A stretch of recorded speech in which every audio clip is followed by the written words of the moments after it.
예, 오늘은 교양의 세계사 제7회 7번째 시간으로 메소포타미아의 문명에 대해서 한번 살펴보기로 하겠습니다. 지난 시간까지 우리는 그 세계 4대 문명이 발생한 4가지의 그 문명에 대해서 개략적으로 알아보았습니다.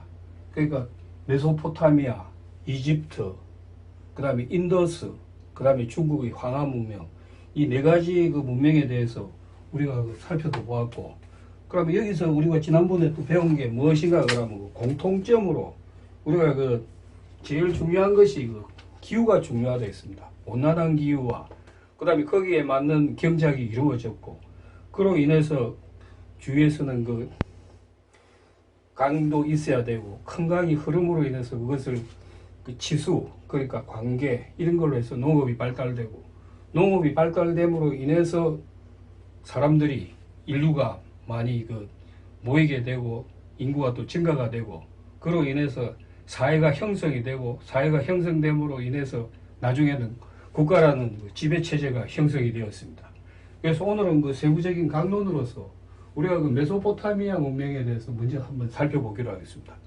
그래서 보시면 우리 메소포타미아는 본래 그 제일 먼저 그 시작된 것이 기원전 4000년경에 그 티그리스강, 유프라테스강 그 유역에서 그 생겨났다 그럽니다. 그러니까 티그리스강, 유프라테스강이 어딘가 그러면 이쪽에 쭉 지중해가 있고, 그 다음에 이쪽에 그 아라비아 해가 있고 그 갈프가 있는데, 여기 이란이 있고 이락이 있는데 이 사이를 내려오는 강들이 그 티그리스, 유프라테스 강이라고 이렇게 알려져 있습니다.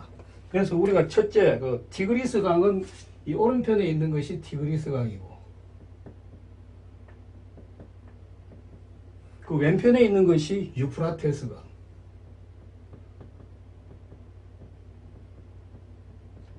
그래서 이런 강물이 흐름으로 인해서 그 밑에 아주 비옥한 삼각주가 형성되는데, 이것을 우리가 그 삼각주, 비옥한 삼각주다, 초승달 모양으로 생겼다 해가지고 초승달 삼각지 이렇게 부르고 있습니다. 그래서 이 강들은 이 안쪽으로 해가지고 이 갈프만, 요새 이거 갈프라고 부르죠.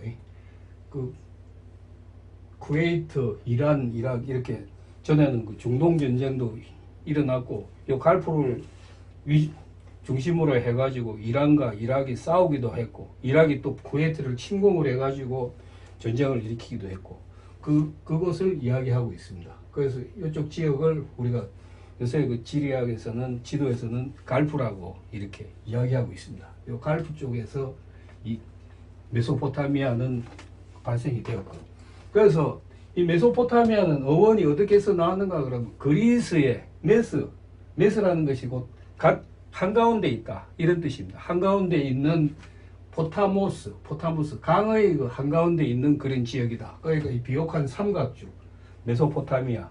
그래서 여기서 발생한 문명을 우리가 메소포타미아 문명이라고 하고, 그 다음에 거기서 제일 먼저 그 발생한 그 문명이, 제일 먼저 그 시작한 인류가 어떤 종족이었는가 그러면 수메르인이 그쪽에서 청동기를 쓰는 그 문명을 일으켰다고 합니다. 그래서 수메르는 어느 지역을 또 이야기하는가 하면, 아까도 말씀드렸다시피 우리가 그 유프라테스, 티그리스 강 하류에 있는 그쪽의 지역, 그것을 우리는 그 수메리 지역이다 이렇게 이야기하고 있습니다.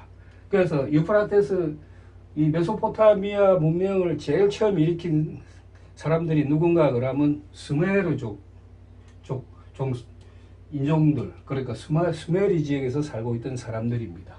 그래서 이 메소포타미아의 특징으로서는 우리가 현재까지 쭉 이어져 내려오는 그 아주 고도화한 그런 문명도 지금도 받아들여 가지고 쓰고 있는데, 주로 어떤 것이 있는가 그러면 이 나중에 이야기하겠지만 태음력과 60진법이고, 제일 중요한 것은 지금도 뭐 어느 나라에서는 이런 그 하늘로부터 권력을 물려받았다 해가지고 신권 정치를 주장하는 나라도 있고, 지금은 많이 퇴색이 됐습니다만은 정경 분리나 뭐 이런 그 분리 정책에 의해서 왕은 현재 상징적인 그런 존재로만 그 모시는 나라도 있고 그렇습니다.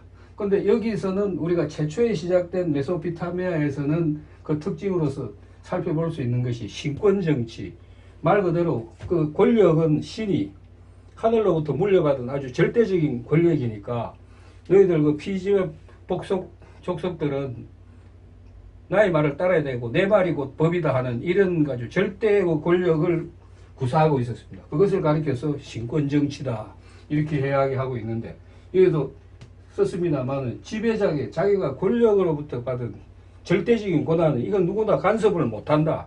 근데 우리가 그 사회나 이 모든 그 지배 체제가 형성된 것은 모든 사람이 처음에 똑같이 농경 사회를 시작해가지고 형성이 됐다가 그 다음에 그것이 권력이 생기고 지배 계급이 생겼는데 그 나중에 와가지고 이런 그 신권 정치를 주장하는 이것도 어떤 면에서는 하나의 그 아이러니라 이렇게 우리가 이야기할 수가 있겠죠.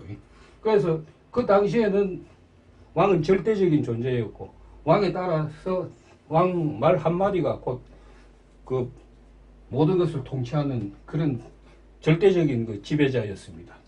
그 다음에 또 이 메소포타미아의 특징으로 하나로서는 그 벽돌을 만들어 가지고 지금도 그 남아 있습니다만은 우루 지방이나 이런 그 우쪽에 있는 그 건축물을 보면 벽에 말린 그 벽돌로 일종의 기하가 되겠죠.